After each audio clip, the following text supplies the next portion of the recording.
तो last episode के and पे हमने देखा था ज़ूपेन और मिस ली दोनों एक प्लान बनाते हैं और मास्टर जेन को वहां पर मार देते हैं। ज़ूपेन मिस ली से कहता है ये एक जोमिंग वैली का एल्डर है, इसके पास से तुम्हें बहुत सारा खजाना मिल सकता है और बहुत सारी सीक्रेट टेक्निक्स भी, जल्दी से जाओ सब कुछ इकट्ठा कर लो। थोड़ी देर में मिस ली उसके पास से सब कुछ निकाल लाती है, जहां तक उसके कपड़े भी उतार देती है। ज़ूपेन उसकी तरफ देखता है और कहता है ये तो वाकई में एक बैंडिट है, बैंडिट यानी कि लुटेरों की फैमिली से। इसने सिर्फ थोड़े से टाइम में मास्टर जेन के पास जितना भी खजाना था वो सारा निकाल लिया है और साथ ही वो बहुत ज्यादा शर्मा भी रही होती है। ज़ूपेन कहता है ये इस तरह की अजीब हरकतें क्यों कर रही है, इसका चेहरा भी लाल हो गया है। ज़ूपेन कहता है लगता है कि जब इसने मास्टर जेन के कपड़े उतारे हैं इसी वजह से बहुत ज्यादा शर्मिंदा हो गई है, लेकिन उसे शर्मिंदा होने वाली कौन सी बात है, वो तो बस एक बुड्ढे की डेड बॉडी है। ज़ूपेन मास्टर जेन की अंगूठी उतार लेता है, इसी अंगूठी के अंदर मास्टर जेन ने अपने सारे खजाने को स्टोर किया हुआ है। ज़ूपेन कहता है चलो फिर देखते हैं उसके पास कौन कौन सा खजाना है। जैसे ही वो उसमें से खजाने को रिलीज करता है तो उसके अंदर से कुछ लो लेवल की मार्शल आर्ट्स की बुक निकलती है। उसमें से दो बुक्स निकलती है, एक ली फैमिली की होती है और एक काई फैमिली की होती है। ज़ूपेन कहता है अभी तक मुझे इस बात की समझ नहीं आई कि ये सारी लो लेवल की मार्शल आर्ट्स को क्यों इकट्ठा कर रही है। इन्होंने ली फैमिली की मार्शल आर्ट्स ले ली, उसके अलावा काई फैमिली की ले ली और लू फैमिली की भी इन्हें चाहिए थी। शायद इनका कोई बहुत बड़ा प्लान है।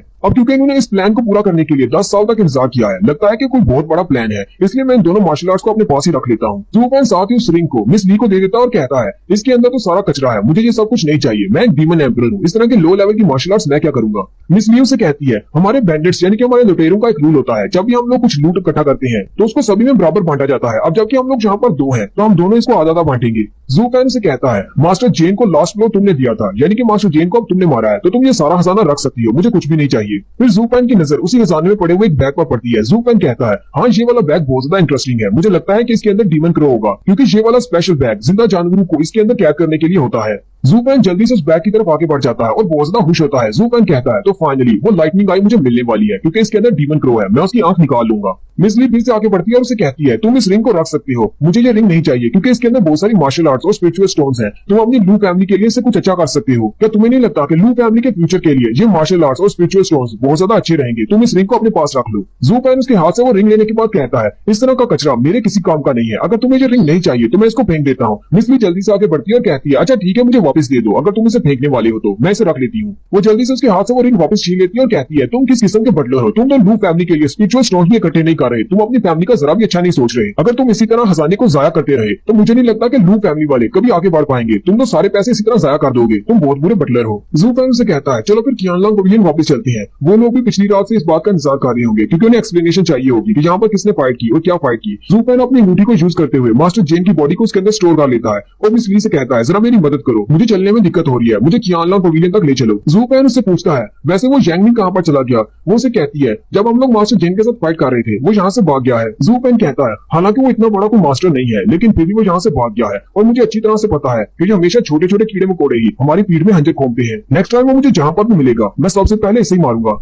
नेक्स्ट सीन qianlong पवेलियन का दिखाया जाता है। qianlong पवेलियन के तीनों मास्टर खड़े होते हैं जबकि लांग नुई और लांग जी अपने सोल्जर्स के साथ वहां पर आ जाते हैं। एल्डर्स भी उन्हें वहां पर देखकर काफी ज्यादा खुश होते हैं और कहते हैं कैसे हो तुम दोनों बच्चों, क्या तुम्हारी फाइट कैसी रही। लांग नुई उनसे कहती है मास्टर जैसा कि आपने कहा था कि जैसे ही आप लोग उन तीनों बड़े मास्टर्स के साथ फाइट कर रहे थे उन्होंने अपने कुछ लोगों को यहाँ पर अटैक करने के लिए भेजा था, हम लोग भी अपने गार्ड्स लेकर रेडी थे, हमने उनके साथ अच्छा मुकाबला किया, हालांकि उनके साथ अच्छे से हमने फाइट की है लेकिन उनमें से फिर भी कुछ ऐसे थे जो वहां से भाग गए हैं। मास्टर जी उन दोनों से कहते हैं तुम दोनों ने बहुत ही अच्छा काम किया है, तुमने हमारे गार्ड्स को बहुत ही अच्छे से लीड करते हुए हमारे दुश्मन को यहाँ से मारकर भगा दिया है। मास्टर लू भी हंसते हुए मास्टर सैन से कहते हैं ब्रदर सैन जब भी तुम वापस मेन हाउस में जाओगे वहां पर जाकर पैट्रियर्च के सामने इन दोनों बच्चों की तारीफ जरूर करना, इन्होंने आज बहुत ही अच्छा काम किया है। मास्टर सैन उन दोनों बच्चों से कहते हैं मैं एक बात तो पूछना भूल गया था, लास्ट नाइट जहाँ पर एक बहुत बड़ा धमाका हुआ था, क्या तुम्हें पता है वो बड़ा सा धमाका किसने किया था। लांग नुई उनसे कहती है हमें इस बारे में नहीं पता, हम लोग तो खुद वो देखकर सरप्राइज थे, हमें लगा शायद आप में से किसी एल्डर ने वो बड़ा धमाका किया है क्योंकि आप लोग एल्डर्स के साथ फाइट कर रहे थे। वो तीनों से कहते हैं हम तीनों में से ऐसा किसी ने भी नहीं किया। मास्टर जू कहते हैं लू फैमिली वाले घर की पिछली तरफ छुपे हुए हैं, हम लोग उनसे जाकर पूछते हैं क्या पता उन्हें इस बारे में पता हो कि यहाँ पर कौन से मास्टर थे, चलो फिर उनके पास चलते हैं और उनसे चलकर मिलते हैं। लांग नुई फिर से बेइज्जती करते हुए कहती है वो तो एक बहुत ही छोटी सी फैमिली है, कल की फाइट बहुत ज्यादा पावरफुल थी, मुझे नहीं लगता कि वो डर के मारे अपने घर से बाहर भी निकले होंगे। वो सारे मास्टर्स जैसे ही उनकी फैमिली के घर में दाखिल होते हैं सामने मास्टर ली खड़े होते हैं, वो तीनों मास्टर जो देखकर हैरान हो जाते हैं और कहते हैं ये तो बहुत ही स्ट्रॉन्ग मास्टर है जो कि टियानजान की स्टेज पर है। मास्टर जू सोच रहे होते हैं हो सकता है कि यही वो मास्टर थे जिन्होंने लास्ट नाइट ब्लास्ट किया था। मास्टर जू मास्टर ली से पूछते हैं क्या मैं जान सकता हूँ आप कौन से मास्टर हैं, आपका नाम क्या है। मास्टर ली उनसे कहते हैं मेरा नाम ली जूटियान है और मैं ब्लैक व्हील माउंटेन का मास्टर हूँ और यहाँ पर लू फैमिली के रेजिडेंस पर रह रहा हूँ और आप जैसे मास्टर से मिलकर मुझे बहुत ज्यादा खुशी हो रही है। मास्टर जू कहते हैं तो मास्टर ली क्या आप हमें ये बताएंगे कल रात यहाँ पर एक बहुत बड़ा धमाका हुआ था, क्या आपको पता है वो धमाका किसने किया था? मास्टर ली उनको जवाब देने की बजाय कहते हैं जू पैन लास्ट नाइट फाइट में बहुत ज्यादा जख्मी हो गया था, इस वक्त वो अंदर रूम में है और आराम कर रहा है। मास्टर सैन के बॉस उनका बहुत हैरान हो जाते हैं और कहते हैं क्या उन लोगों ने लू फैमिली वालों पर भी अटैक किया था? लांगवी जू पैन की बेइज्जती करते हुए कहती है जू पैन ने हम सबसे कहा था कि वो 10 साल में अपनी लू फैमिली को सबसे स्ट्रॉन्ग फैमिली बना देगा, लेकिन जरा उसकी हालत तो देखो, वो जोमिंग वैली से आए हुए छोटे मोटे गुंडों को नहीं संभाल पाया। हमारा तो कोई भी कार्ड जख्मी नहीं हुआ, लेकिन वो बहुत ज्यादा जख्मी हो चुका है। लू फैमिली वाले उसकी बॉस उनका बहुत ज्यादा गुस्सा हो जाते हैं। मास्टर जो भी गुस्से के साथ उसे कहते हैं मैंने तुम्हें कितनी बार कहा है किसी को भी नीचा नहीं दिखाना चाहिए, तुम हर बार मेरी बात क्यों नहीं सुनती? मास्टर जो लू फैमिली वालों से कहते हैं इसकी तरफ से मैं माफी मांगता हूँ, ये लड़की अपना मुंह बंद नहीं रख सकती, इसकी पुरानी आदत है। मास्टर जू कहते हैं हमें नहीं पता कि यहाँ पर आप लोगों पर किसने अटैक किया था, आप एक जान स्टेज के मास्टर हैं और आप भी जू पैन को प्रोटेक्ट नहीं कर पाए, वो इतना ज्यादा जख्मी कैसे हो गया? मास्टर ली उनसे कहते हैं मुझे ये बताते हुए बहुत अफसोस हो रहा है कि मैंने कल रात को ही अपना ब्रेक थ्रू कंप्लीट किया था। मैं इस लेवल पर अभी पहुंचा हूँ, इसलिए मेरे पास इतनी स्ट्रेंथ नहीं थी कि मैं जू पैन को प्रोटेक्ट कर पाता, लेकिन मुझे इतना पता है कल हमारे ऊपर जिस बंदे ने अटैक किया था उसका नाम मास्टर जून था। मास्टर जून की पास उनका चलाना शुरू कर देते हैं और कहते हैं क्या वाकई में उसका नाम जून था? वो तो यूमिंग वैली का एक एल्डर है। मास्टर जो साथ ही खुश होकर मास्टर ली से कहते हैं ये तो बहुत ही अच्छी बात है, क्या आपको पता है वो एक बहुत बड़ा मास्टर है और वो 12 एल्डर्स में से एक है, वो बहुत ज्यादा स्ट्रॉन्ग भी है, आपने अभी ब्रेक थ्रू कंप्लीट किया है फिर भी आपने उसको हरा दिया, ये तो बहुत ही अच्छी बात है। मास्टर ली उनसे कहते हैं लगता है कि आप लोगों को कोई गलती लगी है, मैंने मास्टर जून को नहीं हराया। मास्टर जू कहते हैं अगर आपने उनके साथ फाइट नहीं की तो फिर आपकी पूरी लू फैमिली पूरी रात कैसे बची रही? मास्टर ली उनसे कहते हैं ये सब कुछ बटरन लू फैन की वजह से हुआ है, अगर वो यहाँ पर नहीं होता तो हम में से कोई भी यहाँ पर जिंदा नहीं बचता। वो तीनों मास्टर्स जबकि लॉन्ग हुई भी ये बात उनका बहुत ज्यादा हैरान हो जाते हैं और कहते हैं ऐसा कैसे हो सकता है, जू पैन एक मास्टर के साथ कैसे फाइट कर सकता है? मास्टर जू कहते हैं जू पैन और मास्टर जून दोनों की कल्टीवेशन में बहुत ज्यादा डिफरेंस है, मास्टर जून एक हाई लेवल के मास्टर हैं। मास्टर ली कहते हैं हाँ ये बात मैं अच्छी तरह से जानता हूँ कि उनकी कल्टीवेशन बहुत ज्यादा थी। मास्टर सैन कहते हैं तो फिर क्या हुआ, क्या जू पैन ने अपनी कोई स्पेशल टेक्निक को यूज करते हुए मास्टर जून को वापस जाने पर मजबूर कर दिया? मास्टर ली उनसे कहते हैं वापस जाने पर मजबूर नहीं किया, लगता है कि आप जू पैन को बहुत ही कम आंक रहे हैं। वो तीनों मास्टर भी ये बात उनका बहुत ज्यादा हैरान हो जाते हैं और कहते हैं हमने जू पैन को कभी भी अंडर एस्टिमेट नहीं किया, हमने उसे कभी कम नहीं आंका। मास्टर ली उन सबसे कहते हैं मास्टर जून के पास वापस जाने का वक्त ही नहीं था, वो यहाँ से भाग नहीं पाए क्योंकि जू पैन ने उनके ऊपर ऐसा अटैक किया था कि उनकी हड्डियां भी नहीं बची, उनकी बॉडी भी जलकर राख हो गई, जिसकी वजह से जू पैन की सारी स्ट्रेंथ जाया हो गई और वो बहुत ज्यादा वीक हो गया। वो तीनों मास्टर जो बॉस उनका बहुत ज्यादा चिल्लाना शुरू कर देते हैं और कहते हैं लेकिन ऐसा कैसे हो सकता है, जू पैन एक लो लेवल का बंदा है। मास्टर जू कहते हैं चलें ये बात ही तो समझ आ गई कि जू पैन ने किसी तरह मैनेज कर लिया और मास्टर जू को हरा दिया, लेकिन आपने कहा कि वो वीक हो गया था, लेकिन वो जख्मी कैसे हुआ ये तो आपने हमें बताया ही नहीं। जू पैन भी उनकी बातें सुनकर कमरे से बाहर आ जाता है और कहता है आप सब लोग तो बहुत ज्यादा शोर मचा रहे हो, मुझे भी नींद से जगा दिया, मैं भी रिकवर कर रहा था। मिस जिया जू पैन से कहती है क्या तुमने अपनी बॉडी को रिकवर कर लिया? जू पैन कहता है नहीं, तुम सब लोग इतना ज्यादा शोर मचा रही हो कि मैं कल्टीवेट भी नहीं कर पा रहा, तुम सब लोगों के शोर की वजह से मैं जाग गया हूँ, अब जल्दी से बताओ यहाँ पर क्या शोर मचा रखा है? जू पैन मास्टर जू से कहता है तो आप इस बारे में जानना चाहते हैं कि मैं जख्मी कैसे हुआ, चलिए मैं आपको दिखाता हूँ। वो जल्दी से अपनी रिंग को एक्टिवेट करता है और उसमें से मास्टर जेन की बॉडी को बाहर निकाल लेता है।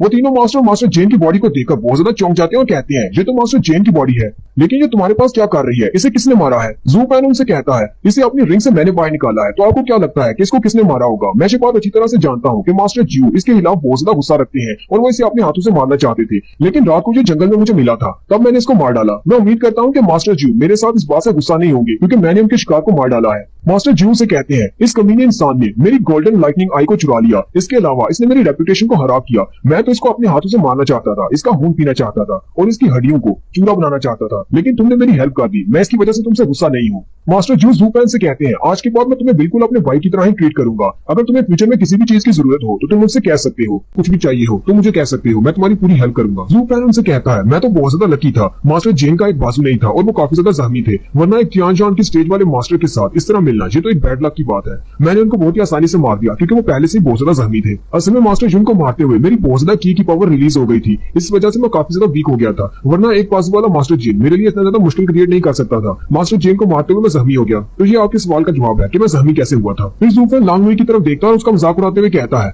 अब मुझे तुम बताओ क्या तुम किसी एल्डर जेन को मार सकती हो, क्या तुम इतनी काबिल हो? अभी अभी तुम हमारी फैमिली की बेइज्जती कर रही थी, तुम कह रही थी कि मैं इस लायक नहीं हूँ, मेरी फैमिली इतनी ज्यादा छोटी है कि हम लोग छुपकर अंदर बैठ गए होंगे, इस बात से कोई फर्क नहीं पड़ता कि तुम इतनी ज्यादा ज्यादा लकी हो। तुम्हारी फैमिली तो तुम्हें हमेशा प्रोटेक्ट करती है। तुम 7 फैमिलीज में से एक बड़ी फैमिली से हो, इसलिए बाकी सबका मजाक उड़ाती हो। वू फैंग की ये बात सुनकर मिस जिया हंसना शुरू कर देती है। तब के मास्टर सैन भी हंस रहे होते हैं और फिर मास्टर जू से कहते हैं तुम यहीं पर रुको और जू फैंग का पूरा ख्याल रखना और अपने कुछ गार्ड्स को भी यहाँ पर लगा दो ताकि इनकी सेफ्टी को अश्योर किया जा सके। मैं और मास्टर लू वापस हेडक्वार्टर जा रहे हैं। हम लोग वहाँ पर जाकर पैट्रियार्च को सारी बात बताएंगे जहाँ पर जो कुछ भी हुआ है, यहाँ पर मास्टर जे ने यहाँ पर जो कुछ भी किया है, क्योंकि इस मसले को जल्दी से जल्दी रिपोर्ट करना बहुत ज्यादा जरूरी है। लांग हुई और लांग जी दोनों ही बहुत ज्यादा हैरान हो जाते हैं कि हमारे तीनों एल्डर्स जू फैंग को अपना भाई क्यों कह रहे हैं, वो तो इनसे बहुत ज्यादा छोटा है। दोनों मास्टर जैसे आगे की तरफ बढ़ते हैं, जू फैंग पीछे से उनको ब्रदर कह के पुकारता है और वो दोनों बहुत ज्यादा हैरान हो जाते हैं। मास्टर सैन और मास्टर लू कहते हैं मास्टर जू ने बिल्कुल ठीक कहा था, ये लड़का तो वाकई में बहुत ज्यादा बदतमीज है। दोनों मास्टर्स के वहां से चले जाने के बाद जू फैंग बाकी सबसे कहता है सब लोग यहाँ से दफा हो जाओ, सिर्फ मास्टर जू यहीं पर रुके, मुझे उनसे कोई जरूरी बात करनी है। बाकी के सारे लोग उस रूम में से चले जाते हैं। मास्टर जू और जू फैंग वहाँ पर अकेले रह जाते हैं। जू फैंग मास्टर जू से कहता है मास्टर जू मैं आपके लिए गिफ्ट लेकर आया हूँ। मास्टर जू से कहते हैं तुम मुझे गिफ्ट कैसे दे सकते हो, ऐसी बात नहीं है कि मैं तुम्हारी लू फैमिली को कम मांग रहा हूँ। मुझे पता है कि लू फैमिली वाले क्या कर सकते हैं, लेकिन तुम ऐसा क्या दे सकते हो कि एक कीमती गिफ्ट के तौर पर दिया जा सके। कहीं तुम्हारे पास कोई और सेकंड टाइप की फॉर्मेशन तो नहीं है। जू फैंग कहता है हाँ मेरे पास एक और फॉर्मेशन है, लेकिन क्या तुम्हारे पास 10 मिलियन है एक फॉर्मेशन को खरीदने के लिए। मास्टर जू की बात सुनकर खामोश हो जाते हैं क्योंकि उसके पास 10 मिलियन नहीं है। जू फैंग कहता है लेकिन मैं तुम्हें गिफ्ट दे रहा हूँ और गिफ्ट बिल्कुल फ्री में होता है, ये गिफ्ट तुम्हें बहुत ज्यादा पसंद आएगा। जू फैंग जल्दी से अपने पास उस बैग को खोलता है जिसके अंदर से वो डीमन क्रो निकलता है, जिस डीमन क्रो की एक आंख लाइटनिंग आई है, गोल्डन लाइटनिंग आई। मास्टर जू से देखकर हैरान हो जाते हैं। जू फैंग उसे अपने कंधे पर बिठा लेता है और कहता है हाँ तुमने बिल्कुल ठीक समझा, यही वो डीमन क्रो है जो कि मास्टर जेन के पास था। जू फैंग कहता है अब जबकि मास्टर जेन मर चुके हैं तो इसका कोई भी हुनर नहीं रहा, तुम इसको अपने पास रख सकते हो, तुम इसे ट्रेन कर सकते हो, ये तुम्हारा सबसे बेहतरीन साथी बन सकता है और ये काफी ज्यादा स्ट्रॉन्ग भी है। मास्टर जू से कहती है तुम्हारा बहुत बहुत शुक्रिया, तुम तो बहुत ज्यादा अच्छे हो, लेकिन मैं इसे नहीं ले सकता। जू फैंग मास्टर जू से कहता है मुझे इस बात की समझ नहीं आई, आपको ये गोल्डन पर्पल लाइटनिंग आई क्यों नहीं चाहिए, आपने पहले भी तो इसे इस्तेमाल किया है, क्या तुम इसे दोबारा से अपनी आंख में नहीं डाल सकते। मास्टर जू से कहते हैं ये तो बड़े ही अफसोस की बात है कि मुझे इस बारे में कुछ भी याद नहीं कि मुझे ये लाइटनिंग आई कैसे मिली थी, मुझे बस इतना याद है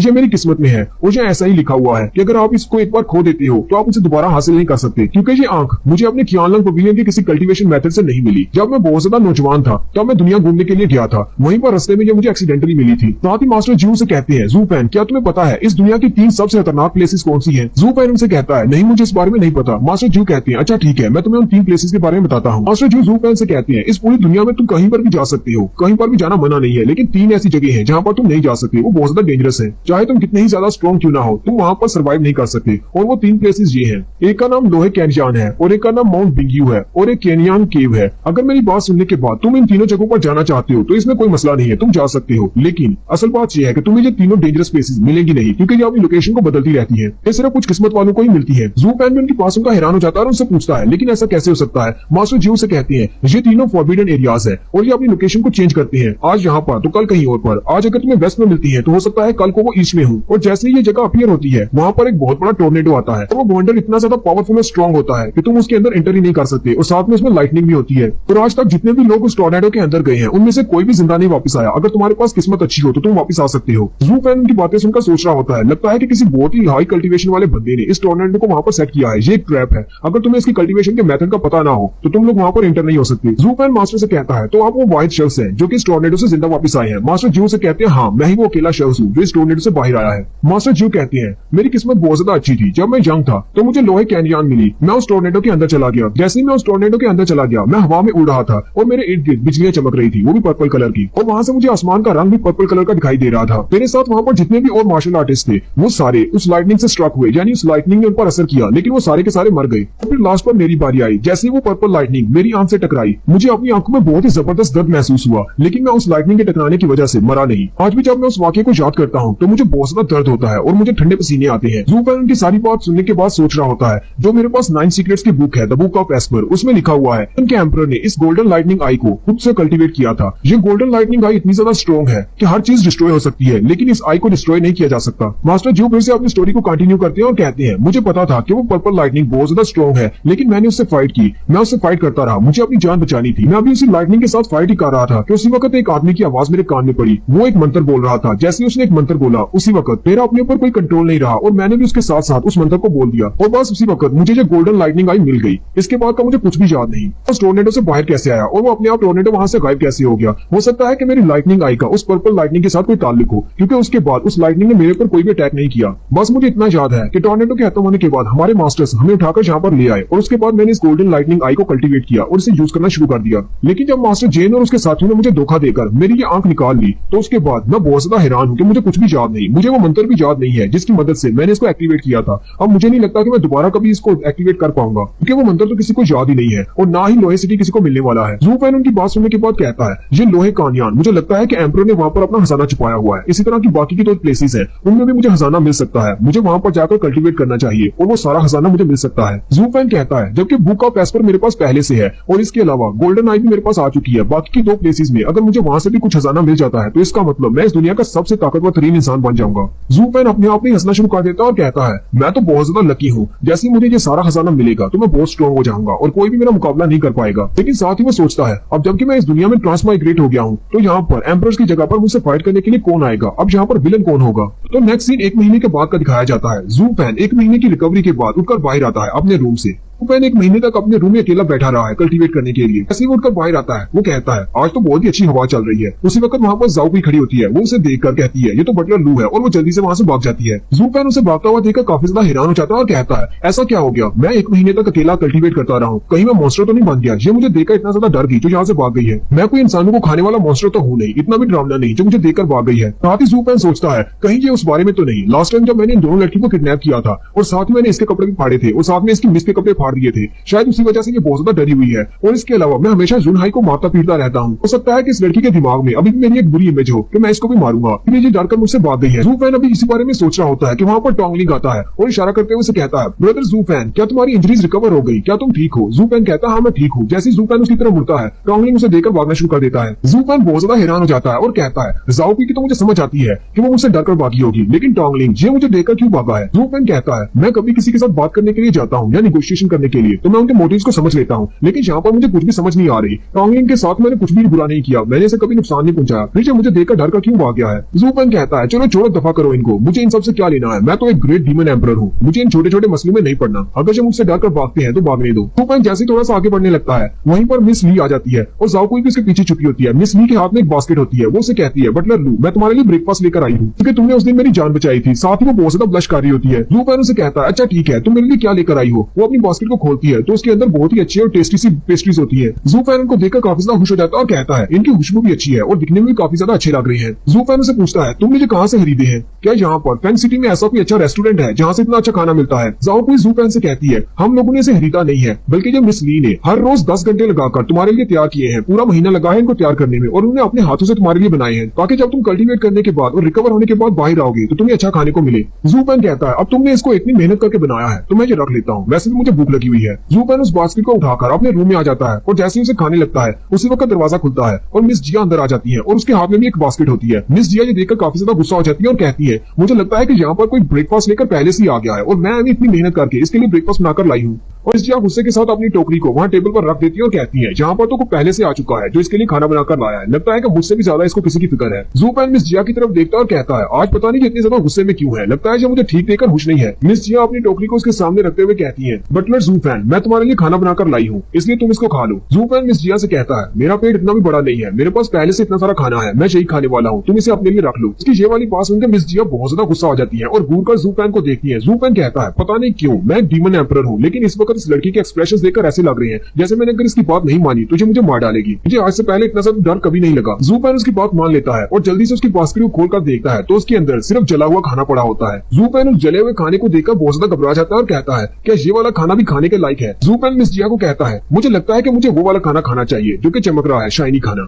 मिस जिया उसे कहती है, लेकिन तुम ये दोनों भी तो खा सकते हो, दोनों को थोड़ा थोड़ा टेस्ट कर लो। मिस जिया बड़ा ही मासूम सा चेहरा बनाकर उसकी तरफ देखती है। जू फैन कहता है, अच्छा ठीक है, मैं दोनों का टेस्ट कर लेता हूँ। मिस जिया उसकी बात सुनकर खुश हो जाती है और कहती है, अच्छा ठीक है, पहले मेरे वाले को टेस्ट करो। मिस ली गुस्से के साथ मिस जिया से कहती है, नहीं, ये पहले मेरे वाला खाएगा, मैंने तुमसे पहले से खाने के लिए दिया है। जू फैन कहता है, 1 महीना पहले तो ये दोनों बहुत ज्यादा अच्छी थी, लेकिन अब अचानक इन दोनों को क्या हो गया है? सिर्फ 1 ही महीना तो गुजरा है। जू फैन अपने हाथ में चॉपस्टिक्स पकड़कर बैठा होता है जबकि वो दोनों लड़कियां एक दूसरे को घूर घूर कर देख रही होती है। जू फैन बहुत ज्यादा गुस्सा आ जाता है और कहता है, आखिर इन दोनों के साथ मसला क्या है? लगता है किसी ने इन दोनों पर जादू कर दिया है। पक्की बात है ये जोमिंग वैली वालों ने इनके साथ ऐसा किया है। असल में डीमन एम्परर को इस दुनिया के इमोशंस के बारे में नहीं पता कि प्यार क्या होता है और जेलसी क्या होती है। जैसे कि पहली एपिसोड में मैजिक एम्परर ने कहा था कि मेरे ऊपर मैजिक ऑफ हार्ट यानी कि दिल का श्राप है। असल में वो मैजिक ऑफ हार्ट नहीं बल्कि वो भी प्यार वाली फीलिंग है। जू पैन उन दोनों से कहता है तुम दोनों झगड़ना बंद करो, जो पहले आएगा उसी का पहले खाया जाएगा। मिस ली पहले आई थी इसलिए मैं मिस ली का खाना पहले टेस्ट करूंगा। मिस ली उसके पास उनका बहुत ज्यादा खुश हो जाती है। जू पैन अपनी चॉपस्टिक्स के साथ उसके खाने को उठाता है और एक नवाला अपने मुंह में रखता है और बहुत ज्यादा खुश हो जाता है क्योंकि उसका खाना बहुत ज्यादा टेस्टी और अच्छा होता है। जू पैन साथ ही मिस ली की तारीफ करते हुए कहता है तुम्हारा खाना तो बहुत ज्यादा अच्छा है, इसकी खुशबू भी अच्छी है और तुम बहुत ही अच्छी कुक हो। यहीं पर जाओ पुई की एंट्री होती है। वो क्योंकि मिस ली की मेड है,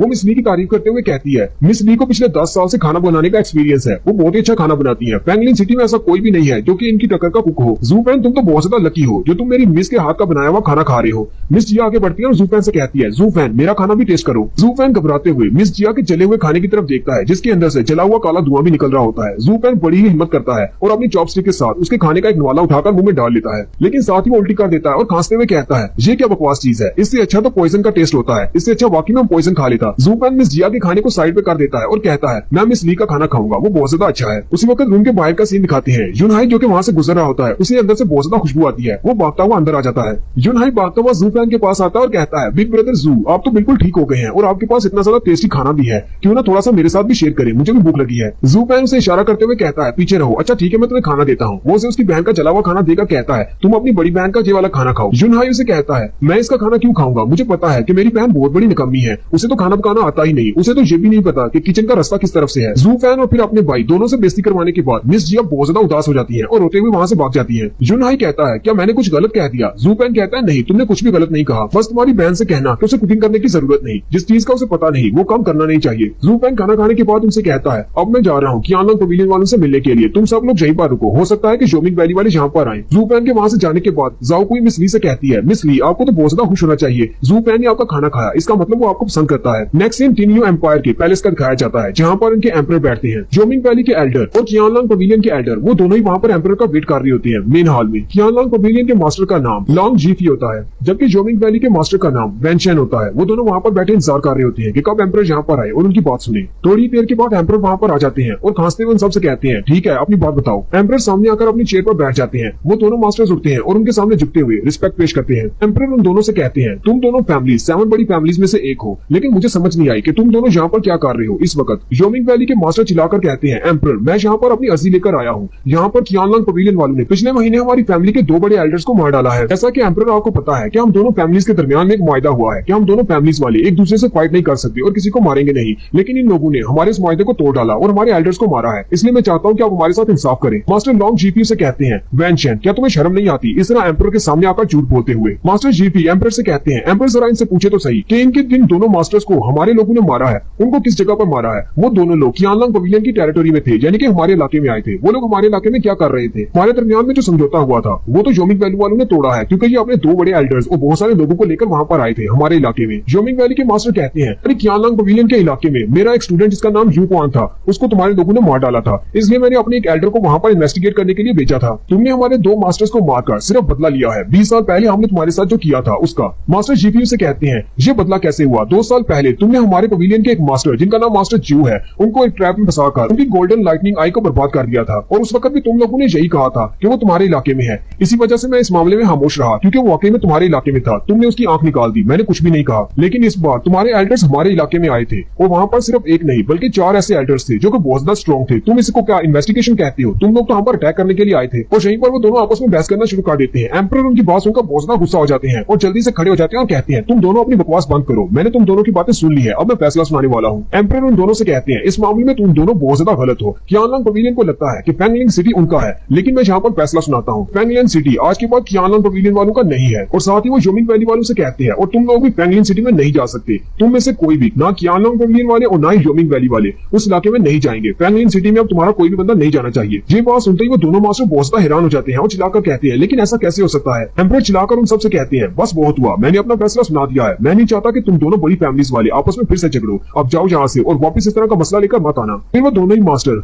एम्परर के सामने अपना सर झुका देते हैं और कहते हैं ठीक है एम्परर हमें आपकी बात मंजूर है। उन दोनों के वहां से चले जाने के बाद एम्परर कहते हैं जोमिंग वैली वाले वहां पर पेंगलिन सिटी में क्या करने के लिए गए थे। मुझे तो ऐसा लगता है कि इन्हें पता चल चुका है पिछले 1000 साल से जो राज हमने छुपा कर रखा हुआ है। वहीं पर एम्परर की चेयर के पीछे एक बंदा होता है, शैडोज में खड़ा होता है। वो कहता है ये इंपीरियल पैलेस ये बहुत बड़ा है और यहाँ पर बहुत सारे पावरफुल लोग हैं जिनकी नजर हर एक चीज पर रहती है। किसी न किसी ने उनको खबर दे दी होगी। एम्परर से कहते हैं तो इसका मतलब मुझे लगता है कि हमें अपने प्लान को स्टार्ट करना होगा। नेक्स्ट सीन फिर से पेंगलिन सिटी का दिखाया जाता है। ज़ू पेंग टियानलन पवेलियन के बाहर जाता है तो वहां पर पहले से बहुत सारे लोग मौजूद होते हैं। वहां पर एक डोली आकर रुकती है, उसके अंदर से एक मोटा सा लड़का निकलता है। ज़ू पेंग उस मोटे लड़के के पेट को देखकर कहता है क्या ये एक इंसान है? दिखने में तो इंसान नहीं लग रहा, एक इंसान इतना ज्यादा मोटा कैसे हो सकता है? ज़ू पेंग कहता है हालांकि ये मोटा लड़का बिल्कुल भी दिखने में अच्छा नहीं दिख रहा, लेकिन फिर भी इसकी स्ट्रेंथ बहुत ज्यादा है, मुझसे तो ज्यादा है क्योंकि मैं अभी 5th लेयर पर हूँ और ये 7th लेयर पर है। ज़ू पेंग उसके गार्ड्स की तरफ देखता और कहता है जहां तक कि इसके सारे गार्ड्स भी वो सारे भी 7th लेयर पर हैं और बहुत ज्यादा स्ट्रॉन्ग है। लगता है ये किसी इंपीरियल फैमिली से यहाँ पर आया है। ज़ू पेंग कहता है अगर ये टियानलन पवेलियन का हिस्सा होता तो अब तक तो ये अंदर चला गया होता, लेकिन ये दरवाजे पर इंतजार क्यों कर रहा है? ज़ू पेंग जैसे ही दरवाजे से अंदर जाने लगता है वो मोटा लड़का ज़ू पेंग को कहता है ब्रदर जरा रुको, मेरी बात सुनो। ज़ू पेंग पीछे की तरफ घूमता और कहता है क्या हुआ बताओ मुझे,